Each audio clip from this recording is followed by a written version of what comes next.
এই যুদ্ধে কিন্তু তুই এক, তোর সাথে কেউ নেই, একটা লোকও নেই যে আমি তো আছি। পেছন দেখ না।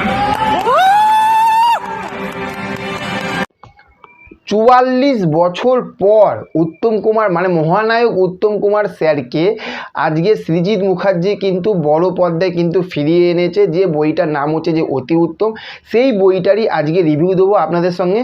তো প্রথমেই যে এই বইটা ভালো দিক এবং খারাপ দিক নিয়ে কথা বলবো, বিভৎস খারাপ দিক রয়েছে কিন্তু লাস্টের দিকে, সেইটা আপনাদেরকে বলবো।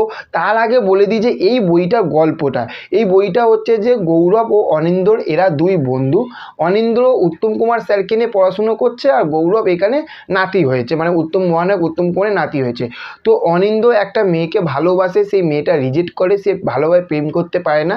সেইখান থাকতে গৌরবকে যখন বলে, গৌরব বলে যে আমার দাদু একটা সময় ব্যাপক ছিল, ব্যাপক লেভেলে প্রেম করতে। তখন অনিন্দ্রর মাথায় আসে যে না, তাহলে মহানায়ক উত্তম কুমারকে নিয়ে আমি যখন এত পড়াশুনো করছি, তাহলে আমি তাকে প্ল্যান চেট করে তাকে নিয়ে আসি। এবার তারপরে মহানায়ক উত্তম কুমারকে প্ল্যান চেট করে নিয়ে আসে। এইভাবে কিন্তু আস্তে আস্তে গল্পটা এগায়। তারপরে একটা সময় দেখা যায় যে যখন অনিন্দ্যর যে গার্লফ্রেন্ড, সে কিন্তু একটা সময় কিন্তু মহানায়ক উত্তম কুমারকে কিন্তু ভালোবেসে ফেলে। এইভাবেই কিন্তু গল্পটা আস্তে আস্তে আস্তে আস্তে সামনের দিকে এগোতে থাকে। এইটা হচ্ছে গল্প।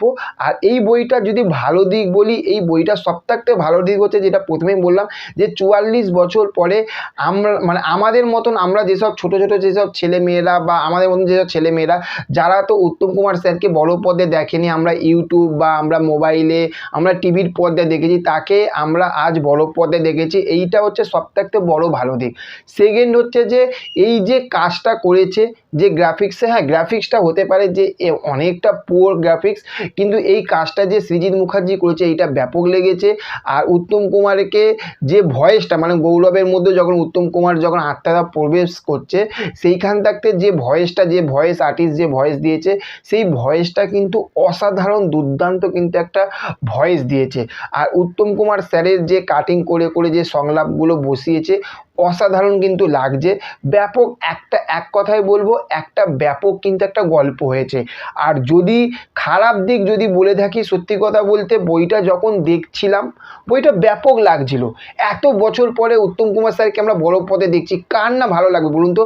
কিন্তু সেইখান থাকতে দেখুন, এই বইটা সৃজিত মুখার্জিকে মাথায় রাখতে হবে যে এই বইটা একটা পুরো পরিবারের জন্য বানিয়েছে। প্রথমে যেখান থেকে দেখাচ্ছে, আমি গল্পটা বলে স্পয়েল করবো না বেশি, একটা সিনের মধ্যে আছে যে একটা বেডের মধ্যে মহানায়ক উত্তম কুমার স্যার শুয়ে রয়েছে, আর তার পাশেই যে অনিন্দ্যর যে গার্লফ্রেন্ড সে শুয়ে রয়েছে। ওইখানে এমনভাবে ক্যামেরাটা দেখাচ্ছে যে মেয়েটা, মানে যে নায়িকাটা, সেই নায়িকাটা হট প্যান্ট আর একটা শর্ট টপ পরে রয়েছে, আর পাশে মহানায়ক উত্তম কুমার রয়েছে। এই জিনিসটা দেখে কিন্তু মানে আমাদের, মানে আমি যে সিটে বসেছিলাম আশেপাশে কিন্তু সবাই সেটাকে নিয়ে কিন্তু ছিচি ছিচি করেছে যে এই জিনিসটা কিন্তু দেখানো কিন্তু একদমই কিন্তু উচিত হয়নি। এই একটা সিন গেল। সেকেন্ড আর একটা সিন, মহানায়ক উত্তম কুমারের যে বইটা তৈরি হয়েছে, সেইখান থাকতে হোয়াট দ্য ফাক এইগুলো কী কথাবার্তা। মহানায়ক উত্তম কুমার বলবো এই জিনিসগুলো না দিলেই হতো, এই জিনিসগুলো না দিলেই হতো। সেকেন্ড হচ্ছে যে এইটা একটা গেল, যে হোয়াট দ্য ফাক এই একটা গেল। আচ্ছা, লাস্ট আর একটা, সেইটা হচ্ছে যে আগেই বলছি গল্পটা বলে স্পয়েল করবো না, আর একটা সিন আছে, সেই সিনটা আমি বলবো যে লাস্টের দিকে না মিডিলের দিকে বলবো না, সেই সিন, কারণ যারা দেখবেন হলে গিয়ে তারা বুঝতে পারবেন। একটা কিসিং সিন, এবং যে কিসিং সিনটা সেইটা একদম পুরো লিফট টু লিফট একটা কিসিং সিন, যারা বাচ্চারা বয়স্করা সবাই এসে কিন্তু আজকে যে উত্তম কুমারের বই দেখবে, সেখান থেকে ওই সিনটা কিন্তু দেওয়ার কোনো কিন্তু মানেই ছিল না কিন্তু, যে হ্যাঁ এইটা যে প্রচুর একটা ইম্পর্টেন্ট সিন যে এটাকে দিতেই হবে সেই রকম কিন্তু না। কিন্তু তাহলে এই যে কিসিং সিনটা না দিলেই হতো। তো এই জিনিসগুলো কিন্তু মানে এত ভালো বইয়ের মধ্যে কিন্তু এই জিনিসগুলো দিয়ে কিন্তু সৃজিত মুখার্জি কিন্তু প্রচুর একটা খারাপের দিকে, কিন্তু মানুষের ভালো মনটা হতে হতে হতে হতে কিন্তু লাস্টের দিকে কিন্তু খারাপ করে দিল। তবে বইটার যে এন্ডিং পার্টটা দারুণ লেগেছে, অসাধারণ একটা বই। তবে সৃজিত মুখার্জিকে আমি অসংখ্য ধন্যবাদ জানাবো, স্যালুট জানাবো, যে এই রকম লেভেলের কাজ আমাদের বাংলায় হয়নি। ওনার এই রকম আইডিয়া, এই রকম ফিলোসফি অসাধারণ অসাধারণ অসাধারণ। এক কথায় বলবো যে যারা বইটা দেখেননি তারা কিন্তু শেষবারের মতন কিন্তু উত্তম কুমার স্যারকে কিন্তু আমরা বড় পদে দেখতে চলেছি। তো জন্য যারা দেখেননি এই গল্পটা অসাধারণ গল্প।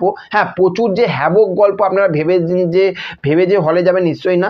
এখানে হলে দর্শক দেখতে যাচ্ছে একটাই কারণে, সেটা হচ্ছে যে মহানায়ককে আমরা বড় পদে দেখতে চলেছি। সেইটার জন্য আপনারা হলে গিয়ে দেখুন, অসাধারণ একটা গল্প, গিয়ে দেখতে পারেন। তো চলুন আজকের ভিডিওটা এই পর্যন্ত। আর ভিডিওটা কেমন লাগলো অবশ্যই লাইক কমেন্ট শেয়ার করে জানাবেন, আর ভালো লাগলে তো অবশ্যই শেয়ার করবেন। আর চ্যানেলে যদি নতুন হয়ে থাকেন তার চ্যানেলটিকে অবশ্যই সাবস্ক্রাইব করে পাশে থাকবেন। দেখা হচ্ছে নেক্সট অন্য কোনো ভিডিওতে। ভালো থাকবেন। Okay, thank you, have a nice day, tata, bye by.